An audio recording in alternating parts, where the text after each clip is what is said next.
अनुच्छेद 303 के अंतर्गत भारत के राष्ट्रपति द्वारा जारी की जाने वाली निम्नलिखित अधिसूचना की सिफारिश करता है।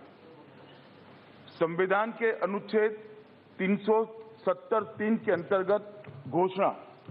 भारत के संविधान के अनुच्छेद 370 के खंड 1 के साथ पठित अनुच्छेद 370 के खंड 3 द्वारा प्रदत्त शक्तियों का प्रयोग करते हुए राष्ट्रपति संसद की सिफारिश पर यह घोषणा करते हैं कि वह दिनांक जिस दिन भारत के राष्ट्रपति द्वारा इस घोषणा पर हस्ताक्षर किए जाएंगे और इसको सरकारी गजट के रूप में प्रकाशित किया जाएगा, उस दिन से उक्त अनुच्छेद 370 के सभी खंड लागू नहीं होंगे, सिवाय खंड 1 के, जिसे नामत निम्न अनुसार पढ़ा जाएगा।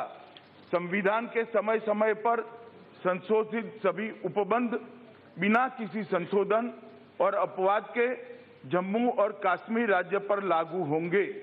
इस बात के सिवाय कि अनुच्छेद 152 अथवा अनुच्छेद 308 में निहित किसी अपवाद अथवा इस संविधान के किसी अन्य अनुच्छेद अथवा जम्मू और कश्मीर संविधान के किसी अन्य उपबंध अथवा कोई अन्य कानूनी दस्तावेज, निर्णय, अध्यादेश, आदेश, उपनियम, नियम, विनिमय, अधिसूचना, रीति रिवाज अथवा भारत के भूभाग में कानून के प्रवर्तन अथवा कोई अन्य लिखित संधि अथवा समझौता जैसा 363 के अंतर्गत परिकल्पित हो अथवा न हो।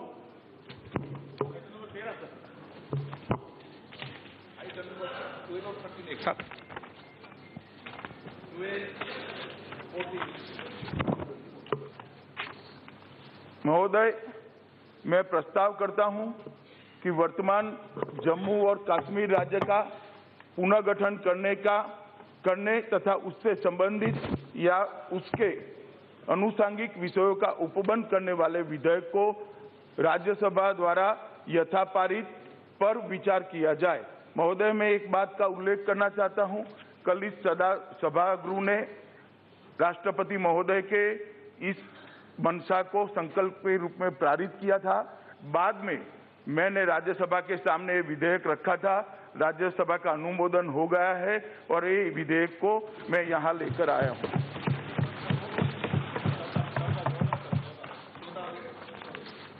सभापति महोदय, मैं प्रस्ताव करता हूं कि जम्मू और कश्मीर आरक्षण अधिनियम 2004 का और संशोधन करने वाले विधेयक राज्यसभा द्वारा यथापारित पर विचार किया जाए। माननीय गृह मंत्री जी, आपने अभी एक रेजोल्यूशन को पास किए हैं। मैं दूसरे एक रेजोल्यूशन के बारे में आपको कहना चाहता हूं।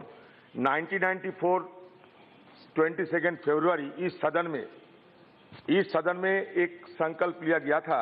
वो ये है that Jammu and Kashmir was an integral part of India and that Pakistan must vacate parts of the state under its occupation. The text of the resolution follows. ये बहुत बड़ा रेजोल्यूशन है, लेकिन आपको कोई कहने में मुझे ये नहीं लगता कि आप पीओके के बारे में सोच रहे हैं। आप तो रातों रात सारे नियम कानून कायदे को सारे उल्लंघन करके एक स्टेट को दो टुकड़े करके यूनियन टेरिटरी बना दिया। लेकिन सर एक मिनट साहब जनरल बात नहीं होनी चाहिए। देश की सबसे बड़ी पंचायत है, कौन सा नियम तोड़ा है वो बता दे, मैं उसका उत्तर दूंगा। वो तो इस तरह से जनरल बात नहीं हो सकती। ठीक है, देखिए वो तो हमारा स्पीकर है, सबसे बड़ी पंचायत है। हमारे नियम कौन सा तोड़ा है बता बोलने दीजिए प्लीज। गृह मंत्री जी सारे दिन चर्चा होगी, आज सारे दिन चर्चा। आप चर्चा भाग लेना, ये तो हमारे स्पीकर है। महोदय, अभी नियम नहीं है तो चर्चा में बोले वो। अच्छा ठीक है।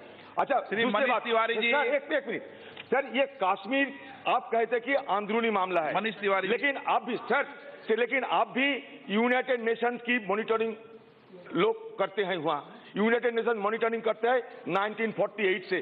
तो कैसे ये एक बोलने दीजिए ना, एक मिनट मेरे को, I am not yielding, please एक मिनट सुनिए मुझे, प्लीज बोलने, एक मिनट मुझे सुनिए। साहब इतना स्पष्ट कर दे कि कांग्रेस पार्टी का स्टैंड है कि कश्मीर यूनाइटेड नेशन मॉनिटर कर सकता है? इतना स्पष्ट कर दे एक बार, इतना स्पष्ट कर दे कि कश्मीर को यूनाइटेड नेशन मॉनिटर कर सकता। आपने अभी कहा